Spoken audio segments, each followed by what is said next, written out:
Friends नमस्ते। पिछले जो चैप्टर था उसका नाम था कॉन्क्रीटिंग ऑन साइट। मैं आशा करता हूँ कि आप सब लोगों ने अच्छे से उसका स्टडी किया होगा, ग्रुप डिस्कशन किया होगा, कुछ तो भी इम्प्लीमेंटेशन किया होगा, कोई तो भी कन्वर्जेंस किए होंगे, कुछ तो भी कॉन्क्रीटिंग में क्या होता है, कुछ नया कुछ आया है क्या, वो हिसाब से आप लोगों ने कुछ तो भी एक्टिविटी की होगी, ऐसी मैं आशा करता हूँ। और मैं शुरू करता हूँ अपना दूसरा चैप्टर, उसका नाम है मेजरमेंट ऑन साइट। कॉन्क्रीटिंग के बाद एक बेहद ज़रूरी एक मामला आता है, उसका नाम है measurements. Without measurements civil engineering is nothing, क्योंकि मेजरमेंट के बाद और बहुत सारे एक्टिविटीज़ आती है, और कॉन्क्रीटिंग के पहले और बाद में भी बहुत सारे एक्टिविटीज़ आती है। कॉन्क्रीटिंग एक आसान सा भी एक पॉइंट है, इसलिए हमने वो पहले लिया है। लेकिन कॉन्क्रीटिंग के बाद बहुत सारी बातें आती है, जैसे कि लेबर का पेमेंट देना है, एग्जैक्ट फिगर निकालना है, आगे की जो अपनी प्रोजेक्ट मैनेजमेंट में जो अपना कुछ एक्टिविटी आने वाला है वो हम लोगों को डिसाइड करना है। उसके बाद में स्लैब होने के बाद कॉलम के लिए काम चालू करना है, या फिर कॉलम होने के बाद स्लैब के लिए काम वापस फिर से ऊपर बीम और स्लैब के लिए काम शुरू करना है। अगर फुटिंग हो या फिर पीसीसी नीचे की हो तो उसके बाद में आगे की हम लोगों को एक्टिविटी करना बेहद ज़रूरी होता है। और अगर G+12 स्ट्रक्चर की कोई भी अगर बिल्डिंग रही तो विदाउट कॉन्क्रीटिंग हम ऊपर जा ही नहीं सकते, क्योंकि हमारे हिंदुस्तान में स्टील स्ट्रक्चर अभी तक बहुत फेमस नहीं है। जैसे कि वर्ल्ड ट्रेड सेंटर था, पूरा का पूरा स्टील स्ट्रक्चर में था, तो उसका भी एक एग्जांपल है वो स्टील स्ट्रक्चर में। अभी उसके बहुत सारे प्रोज और कॉन्स होते हैं, लेकिन हमें वहाँ पे वो अभी डिस्कशन का पार्ट नहीं है। हमारा डिस्कशन का पार्ट ये है कि आरसीसी में G+12 स्ट्रक्चर का अगर हम एग्जांपल लें तो कॉन्क्रीटिंग के सिवाय हम ऊपर के फ्लोर में जा ही नहीं सकते। और आपको तो पता होगा कि हर स्लैब कास्टिंग के बाद कितना दिन रुकना पड़ता है, उसके बाद में कितने दिन के बाद ऊपर की एक्टिविटी शुरू होती है, जैसे कि कॉलम है, उसके बाद में बीम बॉटम्स है, उसके बाद में स्लैब है, उसका रीइंफोर्समेंट है, उसके इलेक्ट्रिकल्स है, उसके बहुत सारे कुछ एक्टिविटीज़ होते हैं अपनी सिविल इंजीनियरिंग की, वो कॉन्क्रीटिंग के बिना पूरा हो ही नहीं सकता। चलिए फिर अभी मेजरमेंट ऑन साइट शुरू करते हैं। तो मेजरमेंट ऑन साइट के क्या होता है? कॉन्क्रीटिंग के पहले या फिर कॉन्क्रीटिंग के पश्चात मेजरमेंट का होना बेहद ज़रूरी है, क्योंकि अगर एग्जैक्ट मेजरमेंट हो तो एग्जैक्ट कॉन्क्रीटिंग होती है, और अगर एग्जैक्ट कॉन्क्रीटिंग हो तो एग्जैक्ट मेजरमेंट होती है।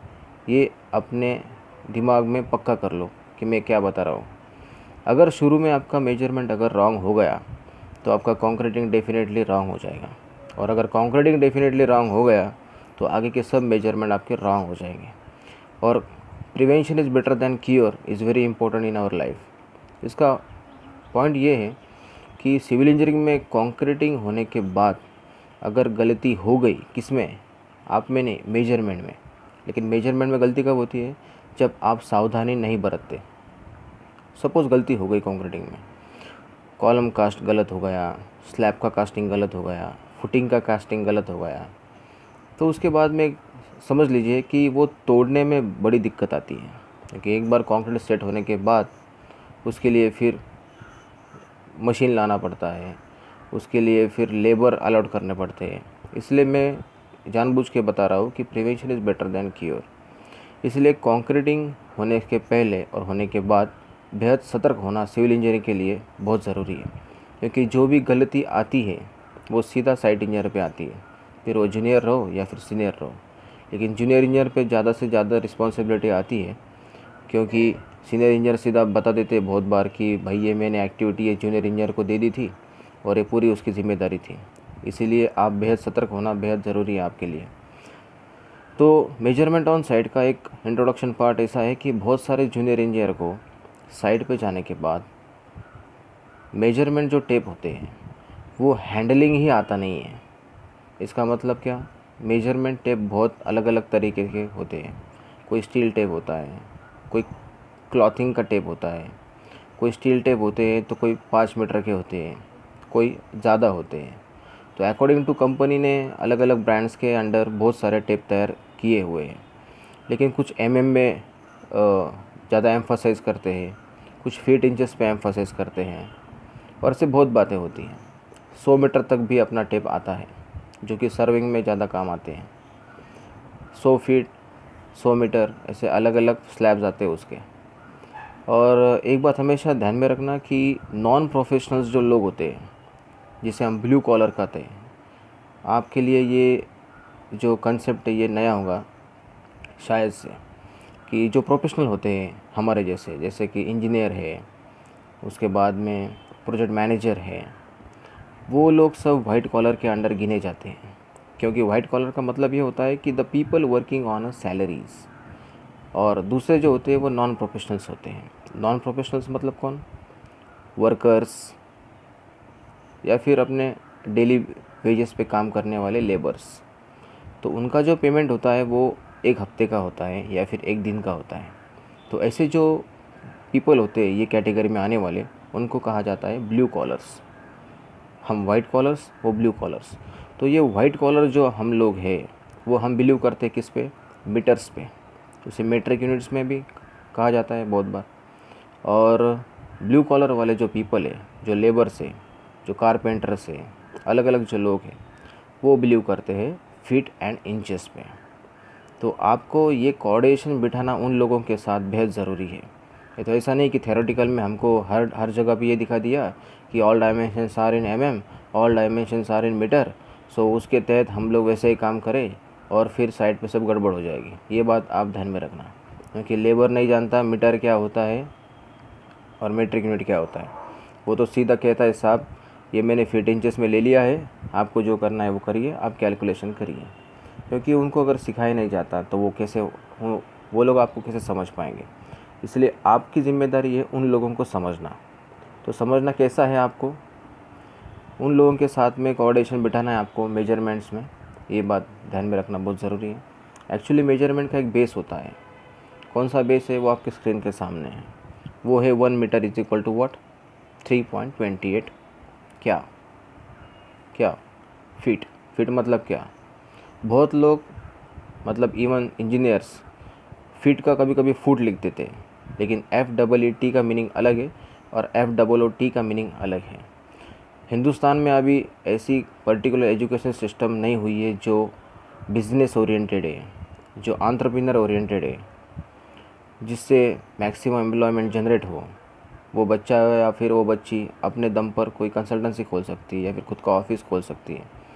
इसलिए हमारा ये ट्राई है कि अभी बेसिक नॉलेज जो वो दिया जाए, जो साइड पे वही देखना पड़ेगा। अभी हो ये रहा है कि हम जब पढ़ते थे तब क्या होता था, वही थ्योरेटिकल पढ़ते थे, हमें भी कोई सिखाने वाला वो नहीं था कि प्रैक्टिकल पे क्या चलता है, प्रैक्टिकल में क्या नहीं चलता है, क्या करना चाहिए, क्या नहीं करना चाहिए। तो इसीलिए आप लोग बेहद सावधानी से ये बात सीख लीजिए कि 1 मीटर इक्वल टू 3.28 फीट। उसके आगे आपके सामने है कि 1 square metre is equal to क्या होगा फिर? 3.28 मल्टीप्लाई बाय 3.28। उसके बाद में अगर 1 क्यूबिक मीटर रहा तो जैसे कि लास्ट कॉन्क्रीटिंग में हमने पढ़ा है, क्या करेगा? 3.28 मल्टीप्लाई बाय 3.28 मल्टीप्लाई बाय 3.28, तो वो आ गया क्यूबिक फीट में। 1 स्क्वायर मीटर का हो गया स्क्वायर फीट में, और 1 क्यूबिक मीटर का हो गया क्यूबिक फीट में। ये हो गया मीटर का कन्वर्जन। और ये बेहद ज़रूरी इसलिए है कि हमारे स्लैब, हमारे कॉलम, हमारे बीम, हमारे फुटिंग के डायमेंशंस कितने होते हैं? 2 होते हैं क्या, या 4 होते हैं? कितने होते हैं? It depends. अगर रनिंग मीटर में हो तो सीधा मीटर लिया जाए, 2 में हो लेंथ और विड्थ में, या फिर लेंथ और विड्थ में तो स्क्वायर मीटर हो, और अगर वॉल्यूम में रहा तो हम लोगों को LBD कंसिडर करना पड़ता है। इसलिए ये डायमेंशंस बहुत ज़रूरी है। चलिए और मेजरमेंट में थोड़ा डीप जाएंगे। जैसे कि आपको पता है कि APDB सब्जेक्ट में क्या होता है। बहुत बार हमारे ऑफिस में, साइट ऑफिस में जो प्लान्स आते हैं, वो प्लान्स में सीधा सीधा स्केल दिया होता है नीचे। अगर आपका सपोज़ 7th फ्लोर पे 703 नंबर का फ्लैट है और उसका डायमेंशन आपको देखना है, क्यों? क्योंकि आपको वहाँ पे कोई कंक्रीटिंग की एक्टिविटी करना हो या फिर मेजरमेंट की एक्टिविटी करना हो, तो आपको वो मेजरमेंट का पर्टिकुलर जो ड्राइंग है वो देखना बेहद ज़रूरी है। तो आप गए साइट ऑफिस में, आपने वो पूरा फाइल ओपन किया और देख लिया, वहाँ पे स्केल है सपोज़ 6 सामने आपके स्क्रीन पे दिया है, सपोज़ 6 मीटर बाय 6 मीटर का रूम है एक्चुअल, और वहाँ पे स्केल दिया हुआ है 1:50। तो डेफिनेटली अगर 1:50 स्केल दिया हुआ है और आपका रूम साइज़ एक्चुअल में बता रहा हूँ कि 6 मीटर बाय 6 मीटर का अगर है, तो आपका वो 6 मीटर बाय 6 मीटर का जो ड्राइंग एक्चुअली जो रूम है वो उस शीट ऑफ पेपर पे आ जाएगा पूरा का पूरा? Definitely no. इसलिए स्केल की ज़रूरत होती है, इसलिए 1:50 है। तो उसका कन्वर्जन कैसा है आपके सामने है।